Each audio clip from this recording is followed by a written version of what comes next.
स्वराज्य मराठी न्यूज, आपल्या हक्काचं व्यासपीठ।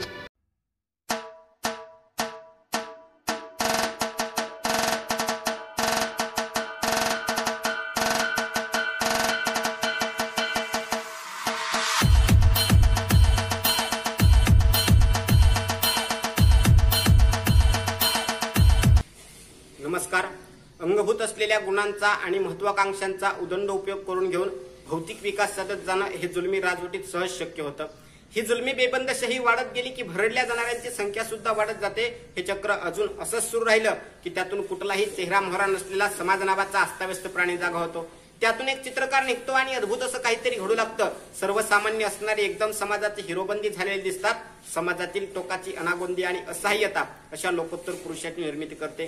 17व्या शतकामध्ये समाजावर होत असलेला अन्याय आणि अत्याचार यातून अनागोंदी आणि असहाय्यता निर्माण झाली आणि या समाजाचा कैवार म्हणून एका महापुरुषाची निर्मिती झाली। त्या महापुरुषाचं नाव आहे छत्रपती शिवाजी महाराज आणि त्याच महापुरुषाबद्दल बोलण्यासाठी उभा आहे। नमस्कार, मी वैभव गमे, महात्मा फुले महाविद्यालय पिंपरी येथील विद्यार्थी।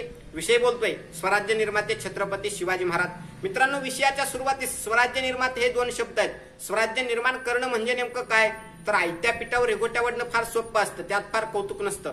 छत्रपती शिवाजी महाराज हे वारस हक्काने राजे बनलेले नव्हते, त्यांनी स्वतः हे राज्य निर्माण केलं होतं। राज्य निर्माण करणं सोपं नव्हतं आणि नसतंही।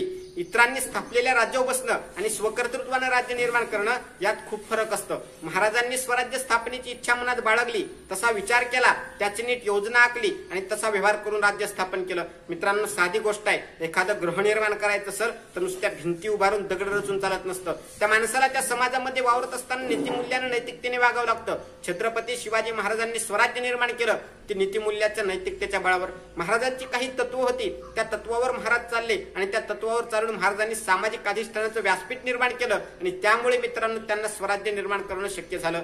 मित्रांनो, महाराजांचा इतिहास जितका ढाल आणि तलवारीचा आहे तितकाच बदलांचा आहे, क्रांतीचा आहे आणि मानवतेचा आहे। राजा कसा असावा? राजाचं वैशिष्ट्य सांगताना तुकोबराय एका ठिकाणी म्हणतात, नेदी पटपरी अन्यतून मारी आपुले थोरीसाठी राजा। राजा भले जनतेला आपलं पद देऊ शकत नाही, परंतु तो जनतेला अन्न वाचून कधी उपवाशी मरू देत नाही, हे त्याचं कर्तव्य असतं। 17व्या शतकामध्ये काय व्हायचं तर 17व्या शतकामध्ये रयतेची संपत्ती म्हणजे कुण्याही दानगेश्वराने यावं आणि लुटावं अशी त्या काळी रीत झाली होती। त्या काळी सारख्या लढाया होत, घोडेदळ पायदळ हे सैन्य एका ठिकाणाहून दुसऱ्या ठिकाणी मोहिमांसाठी जात। त्याचा परिणाम असा व्हायचा, शेतकऱ्याच्या शेतामध्ये नुकतं चाललेलं पीक, त्या पिकातून हे घोडेदळ पायदळ बेसुमार धडकपणे जायचे आणि त्याचा परिणाम मित्रांनो हातचा घास जायचा आणि हातचा घास केल्यामुळे इथली रयत, इथली जनता यांना आज दुसरे त्रासून गेलेली होती।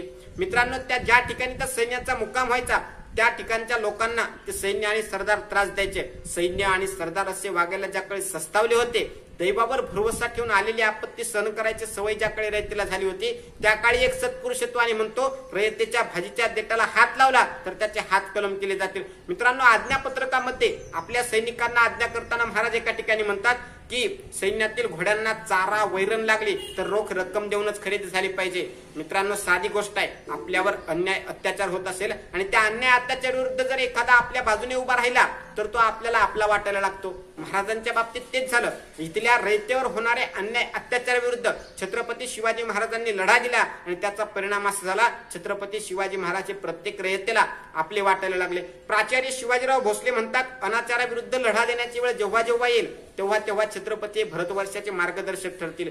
मित्रांनो, महाराजांचं जेवढं शेतीकडे कल होता, जेवढं शेतीविषयक धोरण होतं, तेवढाच व्यापाराकडे सुद्धा कल होता। व्यापाराकडे कल म्हटल्यानंतर 24 ऑगस्ट 1677 रोजी महाराजांनी डच कंपनीला एक कौलनामा लिहिला आणि त्या कौलनाम्यात ते म्हणतात की जिंजी प्रांताच्या परिसरामध्ये डच कंपनीला व्यापार करण्यास परवानगी देण्यात येत आहे, परंतु कुड्डालोर येथे डच कंपनीला मालावर 2.5% जकात भरावी लागेल। सध्या सुरू असलेलं जागतिकीकरण त्या काळी महाराजांच्या राज्यकारभारात सुरू होतं। मित्रांनो, सध्याच्या लोकशाही व्यवस्थेमध्ये निवडून आल्याच्या नंतर निवडणुकीच्या अगोदर केलेली मोठमोठी आश्वासने इथलं सरकार विसरतं, पण महाराजांच्या राज्यकारभारात राज्याभिषेक झाल्याच्या नंतर तीच न्याय व्यवस्था होती जी राज्याभिषेकाच्या अगोदर होती। शिवाजी महाराजांच्या काळी आणि सरंजामदारांच्या एकूणच काळात स्त्रियांच्या आबरूला, विशेषतः गोरगरिबाच्या स्त्रियांच्या आबरूला किंमत नव्हती। राजे रजवाडे राजपुत्र तर सोडाच, पण प्रत्यक्षात सरदार वतनदार पाटील देशमुख देशपांडे यांच्या दृष्टीनं गोरगरिबाच्या लेकीसुना म्हणजे हव्या त्यावेळी उपभोगण्याच्या वस्तू होत्या। मित्रांनो, याच्या बाबतीत जर कुणाकडे तक्रार करायला गेलं तर रक्षकच भक्षक झालेले दिसायचे आणि या काळात छत्रपती शिवाजी महाराजांचा या संबंधीचा दृष्टिकोन मूलतः वेगळा होता। रांझ्याच्या पाटलाची गोष्ट प्रसिद्ध आहे।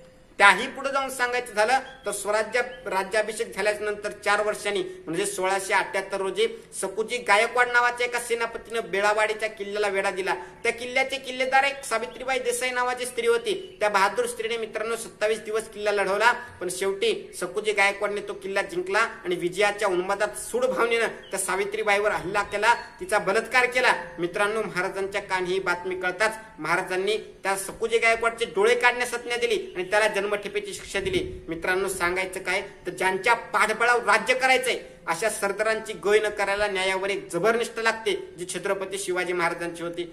मित्रांनो, छत्रपती शिवाजी महाराज आतापर्यंतच्या प्रत्येक पिढीला एक आदर्श ठरलेले आहेत, प्रेरणा ठरलेले आहेत. आजही त्यांचे विचार नव अस्तित्वाची निर्मिती करतात आणि याचाच कुठेतरी अन्वयार्थ घेऊन सावित्रीबाई फुले पुणे विद्यापीठानं छत्रपती शिवाजी महाराजांवर डिप्लोमाची डिग्री सुरू केली. मित्रांनो, शिक्षण व्यवस्था व्यापक आहे, परंतु आजही शिक्षण व्यवस्थेला ज्यावेळेस व्यक्तित्व विकासाच्या संदर्भानं काहीतरी नवीन करावं लागतं त्यावेळेस पहिल्यांदा नाव येतं ते छत्रपती शिवाजी महाराजांचं. मित्रांनो, छत्रपती शिवाजी महाराजांना स्वराज्य निर्माता म्हटलंय, पण पुढे चालून जर निर्मात्याला साथीदार वाटसरू नाही भेटले तर फार भयंकर होत असतं. त्याचप्रमाणे महाराजांना निर्माण केलेलं स्वराज्य आज गड किल्ल्याच्या स्वरूपात आपल्या बाजूला आहे आणि आपण त्याच्या बाबतीत संरक्षक भूमिका कधी बजावणार हा प्रश्न पडतो. आणि या प्रश्नाचं उत्तर म्हणून आपली पिढी जर पुढची पिढी जर उत्तर म्हणून जर पुढे येऊ शकली नाही तर हे स्वराज्य येणाऱ्या कालखंडाकडे आपल्यामध्ये नाराज दृष्टीने पाहिजे आणि नाराज झालेल्या स्वराज्याला आपण उत्तर देऊ शकणार नाही. मित्रांनो, शेवटी जाता जाता एवढाच आशावाद व्यक्त करतो, नाराज झालेल्या स्वराज्याला आपण उत्तर देण्यासाठी आत्ताच कृती करायला सुरुवात करायला पाहिजे आणि ती कृती तुम्ही कराल एवढाच आशावाद व्यक्त करतो. आणि शेवटी जाता जाता एवढंच म्हणतो, तव शौर्यातील एक अंश दे, तव धैर्यातील जराच पर्च दे, तव तेजातील एकच किरण दे, तव जगण्यातील एकच क्षण दे, तव जगण्यातील एकच क्षण दे. धन्यवाद.